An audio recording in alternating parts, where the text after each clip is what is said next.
네, 이재명 대통령이 에이펙 정상회의를 계기로 방한한 다카이치 사나의 일본 신임 총리와 정상회담을 가졌습니다. 자세한 소식 차두현 아산정책연구원 부원장과 함께 짚어보도록 하겠습니다. 안녕하세요. 네, 안녕하십니까. 네, 한일 정상회담부터 좀 짚어보도록 하겠습니다. 네네. 한일 정상 40여 분 동안 진행한 회담을 가졌습니다. 두 네네. 나라의 중요한 이웃이고 미래를 위한 협력을 강화해 나가겠다 이렇게 강조하기도 그렇죠. 했는데 한일 정상회담 어떻게 평가하세요? 네, 일단 전반적인 분위기 좋았다라고 생각을 해요. 예. 대통령께서 격변하는 국제 정세와 통상 환경 속에서 네. 한국과 일본은 이웃 국가이자 공통점이 매우 많기 때문에 미래지향적인 협력을 강화해 나가야 된다라고 말씀을 하셨잖아요. 네. 이에 대해서 다카이치 사나의 그 신임 총리도 네. 전적으로 공감이다. 그렇기 때문에 셔틀 외교등을 잘 활용해서 소통을 강화해야 된다. 그러니까 다시 말해서 지금까지 이어져 온 한일 간의 협력 분위기를 그대로 이어나가야 된다라는 면에서 양 정상의 인식이 일치했다는 게 다시 한번 확인된 게 가장 큰 의미라고 볼 수가 있겠죠. 네, 그런데 이제 여자 아베다라고 불렸던 다카이치 네네. 총리였습니다. 그리고 이재명 대통령 집권 전에 역사 문제에 있어서는 굉장히 강경한 태도를 보였거든요. 그런데 그렇죠. 취임 이후에는 온건한 대화 입장으로 좀 입장이 바뀌었습니다. 네네. 이렇게 바뀌게 된 계기가 뭐라고 보세요? 아무래도 그냥 일개 개인 그다음에 특정 정파의 어떤 한 구성원으로 예. 있을 때하고 총리가 되고 나면 입장이 바뀔 수밖에 없고요. 또 그 다카이치 총리 자신이 그 예. 야스쿠니 침자 참배 문제라든가 과거사 문제에 대한 해석 문제라든가 아니면 일본의 이제 군비 증강 문제에 대해서는 상당히 조금 더 아베에 가까운 그 이시바 전 총리에 비해서는 아베에 가까운 네. 행보로 보여왔지만 본인 스스로가 이제 총리 그 선출을 앞두고는 이런 문제에 대해서 얼마든지 탄력성을 볼 수 있다라고 얘기를 했고요. 예. 또 실질적으로 이런 갈등 사안들을 지나치게 부각하게 되면 이 우리를 비롯한 나머지 국가들과의 어떤 협력이라든가 이게 좀 저변이 흔들릴 수가 있거든요. 예. 그렇기 때문에 그걸 충분히 감안을 한 결과라고 봐야 되겠죠. 네, 다카이치 총리 이제 한일 관계와 한미일 관계의 공조 중요성 더 커지고 있다 이렇게 밝히기도 했는데 한미일 경제 안보 협력에 어떤 영향을 줄지 또 한일 경제 안보 협력에도요 짚어주시죠. 안보 문제뿐만 아니라 이제 경제 안보 문제에 예. 있어서도 사실은 어떻게 보면 그 아까 얘기한 통상 환경 속에서 공통점을 지니고 있다라는 게 이번에 타결된 이 한미 간 관세 협정도 그렇지만 미국도 일본도 미국과의 그 관세 협상 문제를 또 앞에 타결을 지었잖아요. 네. 근데 결국은 그 마주쳤던 딜레마, 미국의 어떻게 보면 조금 과도할 수 있는 요구에 어떻게 대응을 해나가느냐, 네. 어떻게 경제가 큰 타격을 받지 않고 이 합의점을 도출해 나가느냐, 공통의 고민이었다고 볼 수가 있거든요. 네. 그러니까 경제 안보도 이제 관세 문제뿐만 아니라 앞으로 공급망 안정화 문제라든가 아니면은 히토류라든가 이런 자원 무기화에 대한 예. 대응들, 이건 중국 쪽이죠. 이런 거에 대해서 사실은 한국과 일본이 각각 대응하는 것보다는 아무래도 예. 둘이 뭉치게 되면 그만큼 목소리가 커지겠죠. 그렇기 때문에 충분히 협력 동력이 여전히 강력하고 또 그만큼 결속의 동기는 더 커진다라고 볼 수가 있죠. 네, 짧게 추가로 여쭤볼게요. 그렇다면 한일 정상회담 성과가 있었다라고 보시나요? 네, 그렇죠. 네, 알겠습니다. 이번에는요 미중 정상회담 관련 소식도 좀 짚어보도록 하겠습니다. 네. 이제 중국 히토류 부분에서 수출 네네. 통제하는 거 한 발 양보를 했고요. 또 미국에서는 판타닐 관세라고 부르기도 하죠. 예. 관세에서 한 발 또 양보하는 모습을 보였습니다. 일단은 파국으로 치닫지는 않았어요. 어떻게 평가하세요? 네, 그러니까 히토류 지금 수출 통제도 지금 1년간 유예한다라는 예. 거 아니겠어요?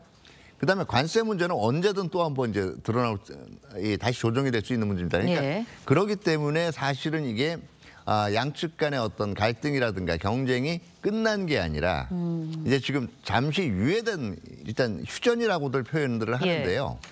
어떻게 보면 당연한 결과라고 볼 수가 있어요. 저도 아마 미중회담 전에 아마 이 정도 결과가 나오지 않을까 예상을 했는데 네. 왜냐하면 말은 관세 전쟁이지만 그 배경에 있는 것이 미중 간의 국제 질서에 대한 주도권 경쟁이거든요. 이 근본적인 토양은 바뀌지 않았단 말이에요. 그런데 양측이 이제 한 6개월 가까이 관세 전쟁을 네. 해보니까 이게 결국은 상대방만 타격을 입는 게 아니라 본인 부담이 너무 큰 거예요. 그러면 결국 어떤 합의에 이르게 됐습니까? 양측의 경쟁은 계속하되 네. 너무 극단적인 쪽으로 가지는 말자라는 데 합의가 이루어질 수밖에 없고 결국은 그런 쪽으로 최종 결론이 도출된 거죠, 지금은. 네, 미국과 이제 중국 극적으로 휴전에는 합의를 했습니다. 그렇다 네네. 보니까 미중 경쟁 구도에 껴 있었던 네네. 한국 외교, 우리 외교의 운신의 폭도 좀 넓어지지 않을까라는 예측도 조심스럽게 해보는데 어떻게 예상하세요? 그렇죠. 뭐 이제 이 8월 말에 한미 정상회담 계기로 해서 대통령께서 이제 더 이상 안미 경중에 안주하던 시대는 지났다라는 의견도 피력을 하셨지만 예. 결국은 우리 입장에서는 뭐 한미 동맹이 가장 중요한 대외 정책의 축이기는 하지만 중국과의 관계도 그렇게 소홀히 할 수는 없거든요.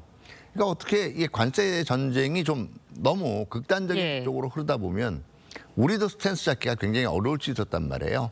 근데 이게 이제 잠정 휴전이 되면서 조금 더 운진 폭이 넓어졌다고 볼 수가 있습니다. 다만 제가 아쉬운 점은 예. 그 앞에 한미 정상회담이 바로 기회가 있었잖아요. 그렇죠. 그러면 지금 이번에 미중 간의 직접적인 이 경쟁이라든가 예. 갈등은 조금 완화가 됐어요. 그런데 이 와중에 관세 전쟁이라는 와중에 중국이 어떤 조치를 취했습니까? 우회적으로 우리 기업들이 미국에 투자한 공장들에 대해서도 제재를 강화했잖아요. 네. 이 부분에 대한 해결책은 안 나왔거든요. 그러니까 그 부분에 대한 강조도 조금 이루어졌으면 어땠을까 하는 아쉬움은 있어요. 네, 알겠습니다. 핵 추진 잠수함 건조 허용한 부분과 관련해서도 좀 이야기를 해보도록 하겠습니다. 네. 일단은 이 대통령이 요청을 했고 트럼프 대통령이 이를 승인을 했거든요. 네. 근데 이에 대해서 중국이 한미 양국이 핵 확산 의무 이행하고 지역 평화 안정 증진시키는 일 하길 바란다. 이런 입장을 공식적으로 냈습니다. 네. 그렇다 보니까 좀 다소 불편한 기색을 내비친 거 아닌가라는 불편한 생각도 기사가 내비친 들거든요. 거예요. 그런데 어떻게 보세요? 이건 두 가지에서 볼 수 있을 거예요. 첫 번째는 핵 추진 잠수함은요. 핵무기를 투발할 수 있는 수단은 되지만 핵무기 자체는 아니에요. 그렇죠. 그렇기 때문에 이게 비확산체 위반으로 보기에도 논란의 여지가 분명히 있는 거고 두 번째는 국제적인 대량 살상 무기 비확산 지켜야 되는 원칙은 맞죠. 근데 북한의 핵 개발에 대해서 북한의 합리적인 안보 우려를 들어주지 않아서 이런 예. 문제가 발생했다고 얘기는 중국이 할 소리는 아니겠죠.